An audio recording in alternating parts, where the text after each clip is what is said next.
What's happening? Welcome in the Matt Bernier Show, DRF TV, live.drf.com, livestream.com, the Daily Racing Forms Twitter handle at DRF Inside Post, as well as the Daily Racing Forms Facebook page. My name is Matt Bernier. You can follow me on Twitter at Bernier_Matt.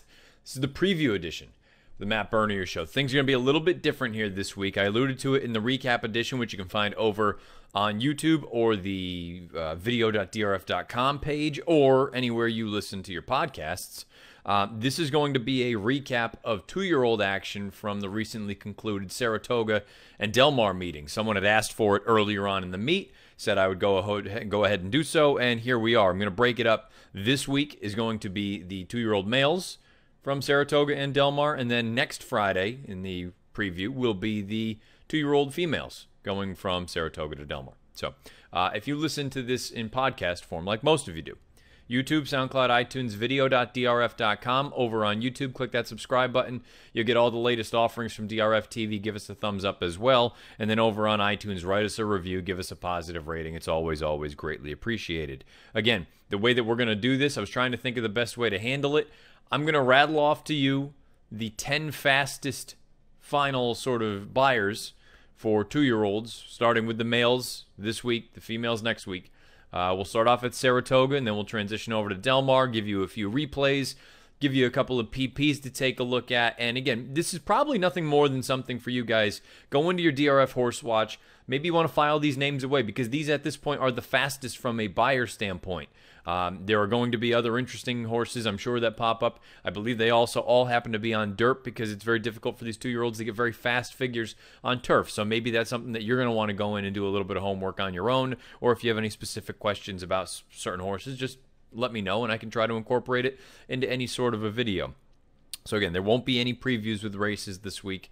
We'll button everything up at the very end here with the NFL Week 1 Trifecta, which I know some of you love and some of you hate, but it's a fun exercise for myself. So without further ado, let's get into the two-year-old boys from the spot. I'm going to rattle them off to you, fastest to slowest as far as the top 10 is concerned. I believe there may be 11 on here because of a tie for the 10th fastest as far as buyers are concerned. So here we go, and I will give them to you in what race that they earned that in, and what condition anyway. You can go in and you can find a number of ways to find out when exactly that race was run. So Mucho and Complexity, they both earned 90 buyer speed figures in maiden special weight races. We'll get into Mucho in a little bit, talking about the hopeful. Let's throw up the PPs if we could for Complexity. Complexity is a very, very talented horse for Chad Brown. You can see that the Connections paid $375,000 for him at the Keeneland September 2017 sale. He is a half to Valadorna, who is a Grade 3 winner routing on dirt. This is the kind of horse that I like the fact that he didn't just go right to the lead. He broke okay, not great, but not, didn't catch a flyer by any stretch. Breaks down from the inside, never an easy thing for a two-year-old to do. Moves up on the inside, goes on to the lead, does it very, very easily, and draws off to win by 4 1/4 lengths at odds of 4 to 5. Earns a 90 buyer speed figure. I thought it was a very, very impressive effort. He is by McLean's Music, and he is out of a Yes It's True mare. So there's a part of me that does wonder as far as distance is concerned, although he galloped out very, very well. How far does he want to go? We'll find out. I'm sure they're looking at a graded stakes opportunity for him coming up here, whether it's a race like the Champagne or they choose to ship him out of town. Complexity, he did that on closing day up at the Spa. That was a very, very impressive effort. I know the DRF National Handicapper, Mike Watchmaker, spoke with him earlier on Thursday morning, and he had said that he thought this was the most impressive two-year-old effort at the Spa all meet. So Complexity for Chad is a very, very talented one, and we'll find out where he chooses to go next. You're following that up with a horse called Endorsed. Endorsed earned an 89 buyer speed figure in a maiden special weight race. That came on August the 18th. It was the 4th race of the day. The track was listed as good, but it was a drying out sort of surface, so I don't think there was anything too crazy as far as, was it sloppy or was it a wet track aided sort of victory? I thought this horse was tremendous. Very, very impressive. You can take a look at the PPs. You can see that pedigree. He is by Medaglia d'Oro out of a Tappet mare named Dance Card. If Dance Card rings any bells, that's because she won the Grade 1 Gazelle herself. I thought this was a tremendous effort from this horse, showing that sort of professionalism. Down on the inside, rating mid-pack, doing so comfortably, and then he comes and gets a well-meant Chad Brown horse. Horse was bet down to 7-5, called ahead of plan, goes and gets him at the wire. You see there's almost 5 lengths back to the third place finisher. To me, this was a very, very impressive effort. I loved the gallop out. Very, very strong. You hear Karen McLaughlin after the race say, we'll likely go to the Champagne with this horse. The only sort of caution that I would throw out there, and there's still time to right the ship, and who knows what the plan is, as this is being recorded on September the 6th. He has not worked since that race on August the 18th. I tell you what, though, to me, he's a homebred for Godolphin. I think he looks really, really strong and looks like that kind of horse that additional distance is only going to be his friend. I love that he passed horses in that debut, and he earned a very, very strong buyer of an 89. Endorsed, to me, is a very, very interesting one. Let's talk about a couple more horses here. Ahead of plan, that horse that finished just behind Endorsed. He earned an 88 in that same race. Code of Honor, a very impressive effort, earning an 86 buyer in a maiden special weight race. Now we get into some tape.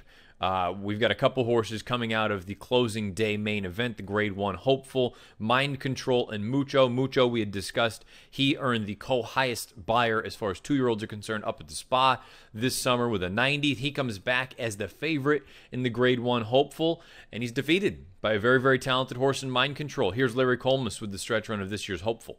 Nitrous and Mucho turn for home across the track in the Hopeful. It is Mind Control, Mucho on the far outside, Nitrous in between those two. Sambaye is fourth.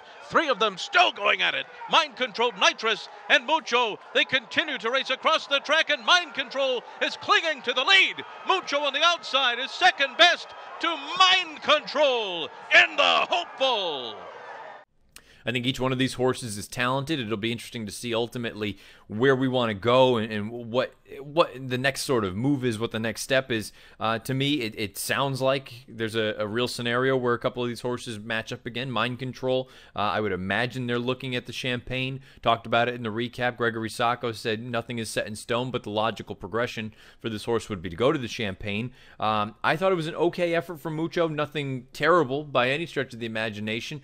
Not quite as flashy as that debut score for him, but the fact that he has done all this, he's Grade 1 place, only beaten 3/4 of a length in the Hopeful. He won on debut for Bill Mott and earned a big fig. I mean, all these things point toward this horse being a legitimate talent. So I think both Mind Control and Mucho, very, very talented, very impressive.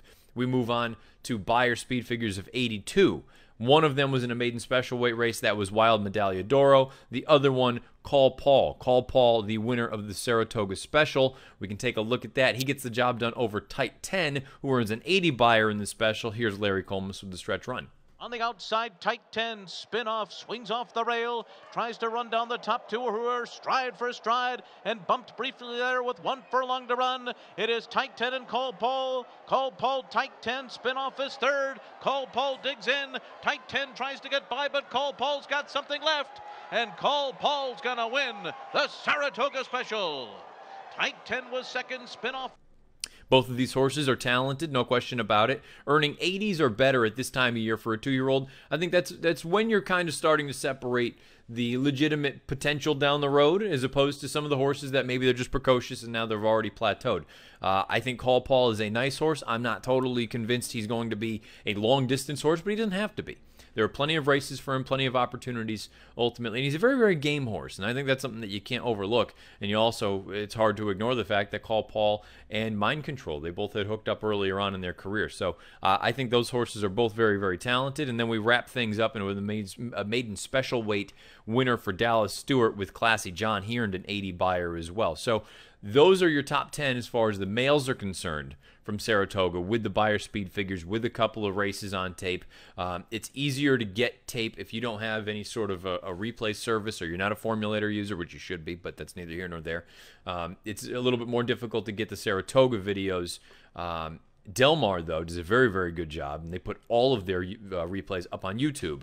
So when we transition over to Del Mar, any of these horses that I make note of that you haven't seen, you can head on over to YouTube and specifically search for them, and you can get the replays. I think the Saratoga lot, pretty good. A decent group in here. The one that I'm probably most interested in at the moment would be a horse like Endorsed.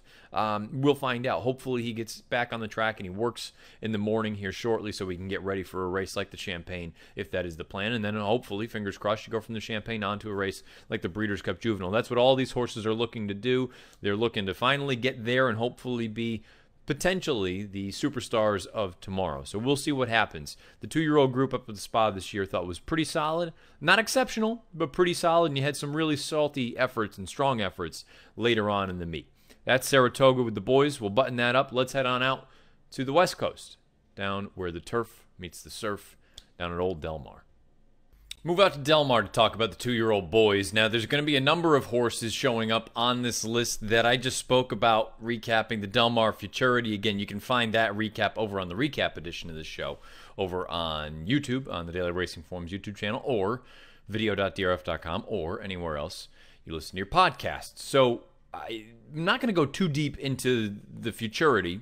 First things first, let me just start ripping them down top to bottom. 93 buyer for the fastest 2-year-old male of the meeting, that being Game Winner. Game Winner won the Del Mar Futurity. He finished first over Royalton, who finished second and also earned a 90 buyer, who finished third over Roadster, who earned an 89 buyer speed figure. Those 3 horses, they're all in that top sort of 5 to 6 range for the fastest races as 2-year-old males at Del Mar this meet. And let's take a look at the stretch run. Here's Trevor Denman with the call of the Futurity. Game Winner on the outside. They are homeward bound now. Rowayton is holding on to the lead. Roadster on the outside. Game Winner. Rowayton just keeps on finding. And Rowayton on the inside. And Game Winner. Roadster's not doing enough. Game Winner is. Game Winner's coming through to win it. Game Winner and Mario Gutierrez have won the Del Mar Futurity. To me, I think Game Winner is a legitimate sort of horse going forward. I think he could very easily be a kind of horse that 2 turns is not an issue. If anything, he may actually enjoy it more than what he's got here. Baffert has described him as just a big, heavy horse. I think he's very, very, very talented, and I would think he's the kind of horse that could potentially be a legitimate threat for the Breeders' Cup.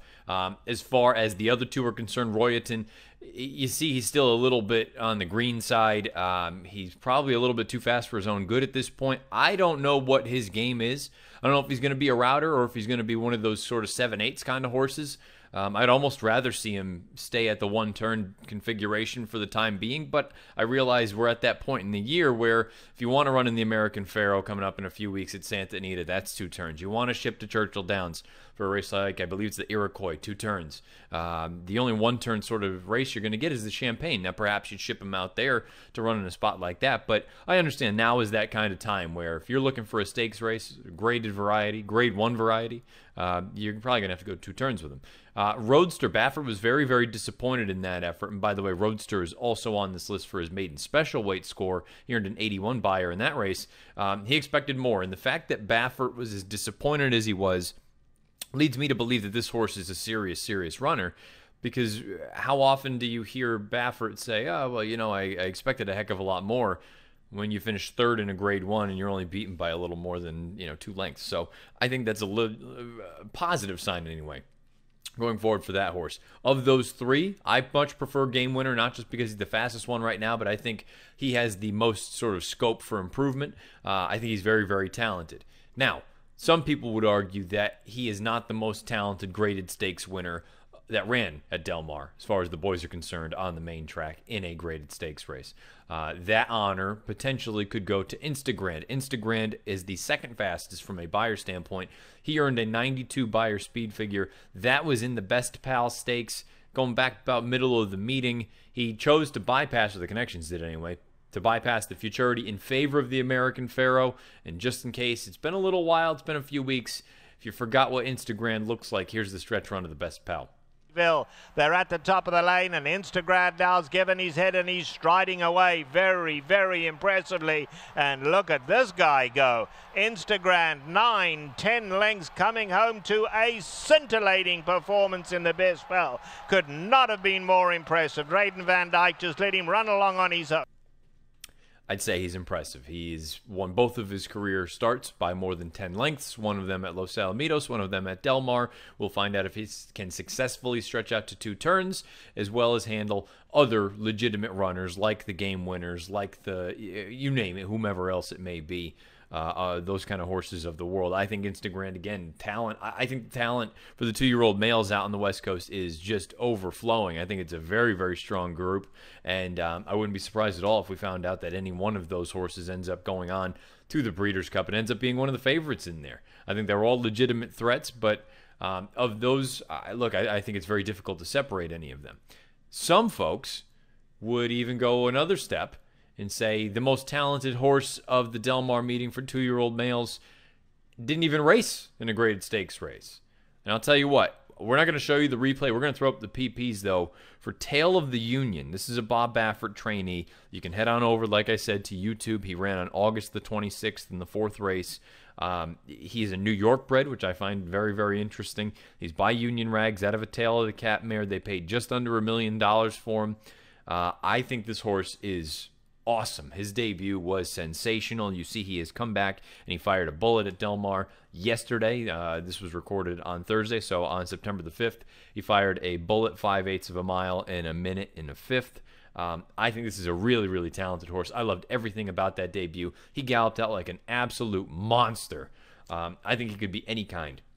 If they wanted to keep him going one turn, great. If they wanted to stretch him out, I think he would be able to handle that very, very easily and very well. This horse, I'm arguably most excited about this horse, more so than any of the other ones on this list. And that's not a knock against Game Winner or Instagrand or Royalton or Roadster or Gunmetal Gray, who we'll get to momentarily. I just think Tale of the Union, I thought that was a smashing debut, and we'll be very, very interested to see what we get, where he shows up next. If it is the American Pharaoh, which again, Baffert, I mean, surprise to no one. He's loaded with 2-year-olds. If it's not there, do you ship him out of town? Do you do X, Y, and Z? Tale of the Union, that may be a name that you want to file away in your DRF horse watch. Then you transition over to the likes of, and I brought up Royalton, he ran second in the Futurity. Then you go over to a maiden special weight race. And the reason I'm going to show you this race as opposed to show you Tale of the Unions, Tale of the Unions race came at 5.5 furlongs. One of the few 2-year-old races going 2 turns was won by Gunmetal Gray, and also you had a horse called Hefe involved in that race. Gunmetal Gray goes out for Hollendorfer, Hefe goes out for Keith DeSormo. First things first, let's take a look at the stretch run. Here's Trevor Denman. Metal Grey goes on for home. It's Gunmetal Grey taking the lead and kicking on with it. Hefe tries to make a race of it from second, but it's Gunmetal Grey clear by 6, and here's going to be another one for Drayden Van Dyke. Gunmetal Grey winning it easily. Hefe finished second. It's getting close here for third. Let's see.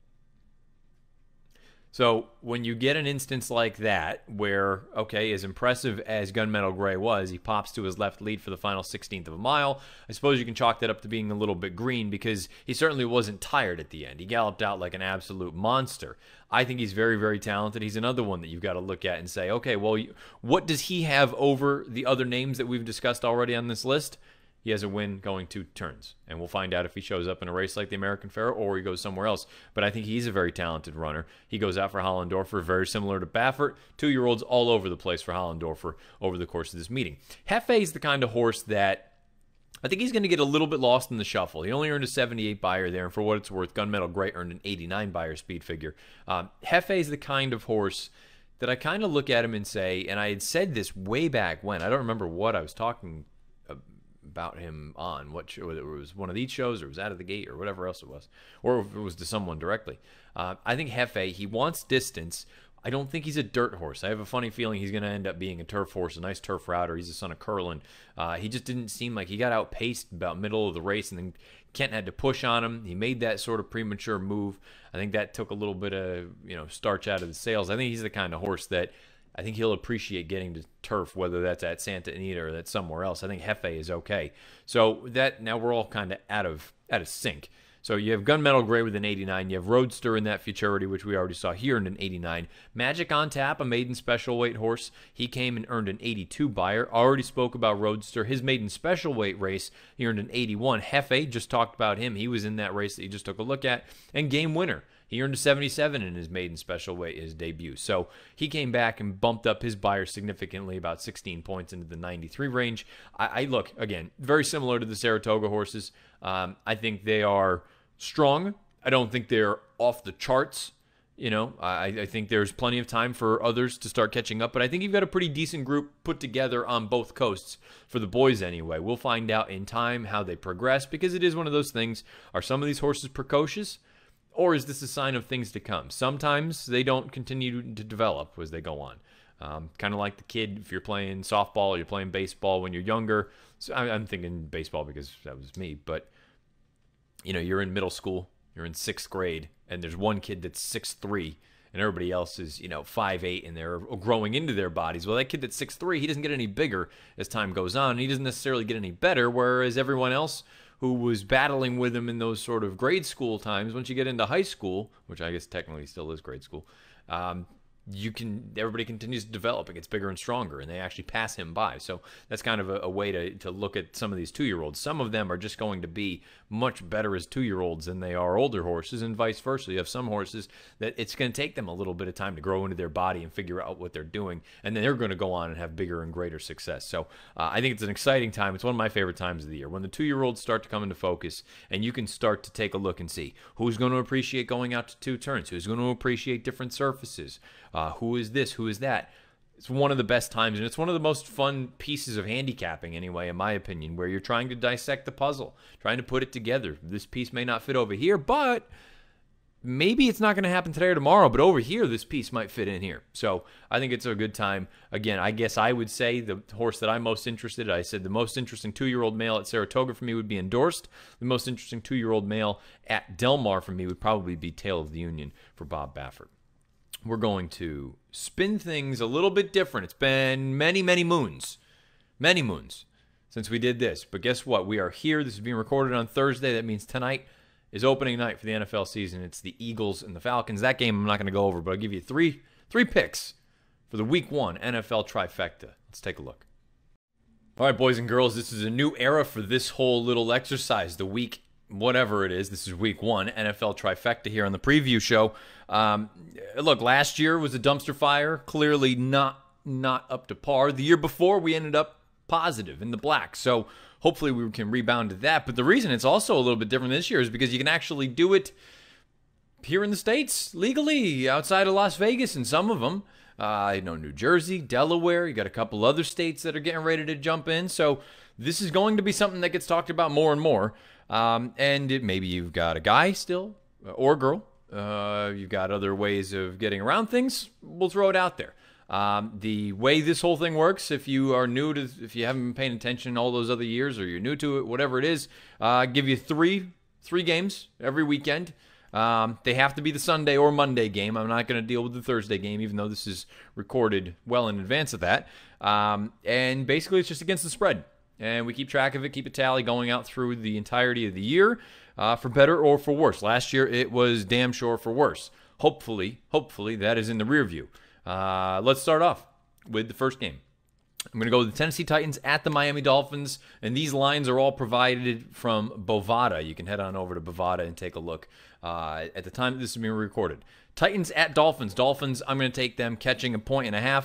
I know some people are higher on the Titans than I am. I'm still not totally convinced about Mariota. I think he's okay. Deion Lewis, one of my favorites, one of the former Patriots, he went down there. He's going to be, I think, a help anyway. Coming out of that backfield, you no longer have DeMarco Murray. You also have on defense another one of the Patriots players, Malcolm Butler's gone down there. So I think it's an instance where they're okay, just okay. And I think the reason that people are kind of, I don't want to say wise guy pick for them, but I think people are interested in them because that division is just kind of meh. You got Jacksonville, who seems very clearly number one. Then you got Houston, who, look, who knows what Deshaun Watson's going to look like when he comes back. But it sounds like he's fully healthy and ready to roll. I still don't trust that defense. And the Titans, again, I love Mike Vrabel. He was one of my favorite Patriots of all time. But I'm going to wait and see. The Dolphins are hot garbage. I'm not going to deny that. But you're catching points at home. I just think it's an instance where the line kind of stinks a little bit. Don't you just feel like it should be a larger separation? I understand that they're on the road, but I just immediately would have thought that Tennessee should have been favored by 4 or 5 because the Dolphins are really that bad. But the fact that it's only 1.5, I can catch some points at home, I'll take it. Give me the Dolphins plus 1.5 at home against the Titans. Cincinnati Bengals plus 3 at the Indianapolis Colts. The Bengals, I don't love them either, but I think this number is too good to lay down there. That plus 3, I'll take it. I think you finally have a full, healthy sort of receiving core. You got John Ross in there. Obviously, we know about A.J. Green. Don't love Andy Dalton, but you know what? Really, I don't even know if I can say outside of Cincinnati. I don't know many people that love Andy Dalton. Marvin Lewis, somehow, he's like a cockroach. Can't get rid of him. And how he didn't get fired after last year, I will never, ever understand or know. But he's back again for what seems like 35 years.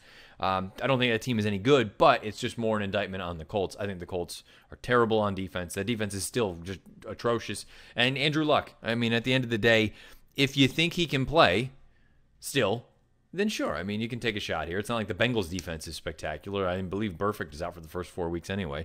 But I'm not convinced about that Colts team. I think their defense is god-awful. If Luck is 75% of what he used to be, then there's no guarantee that he's going to be a legitimate sort of top 10 quarterback in the league. Plus 3 Bengals on the road at Indy. I'll take it. Bengals plus 3. And the last game will be the Chiefs at the Chargers. Chiefs plus 3. Give me those 3 points. I think the Chiefs are, a lot of people are looking at them in the AFC. If you think if this whole thing with Le'Veon Bell continues with the Steelers, that could get a little bit janky. The Patriots, I hate to admit it, but I mean, look, they've had their issues over the offseason, and who knows what they're going to come out and do. They'll still win 11 or 12 games, but maybe it's not quite the same sort of version of the Patriots that we've been accustomed to seeing. Then you're left with a team like the Chiefs, where you lose Alex Smith, but they were thankful to do that because now you bring in Pat Mahomes. And look, he's that kind of boomer bust kind of guy, I think. He's going to be the one that could throw up giant video game numbers. But at the same time, maybe he's going to throw a few more picks. He's not going to be as sort of, let's say, conservative or safe with the football like Alex Smith is, because Alex Smith's not going to throw the ball further than 10 yards.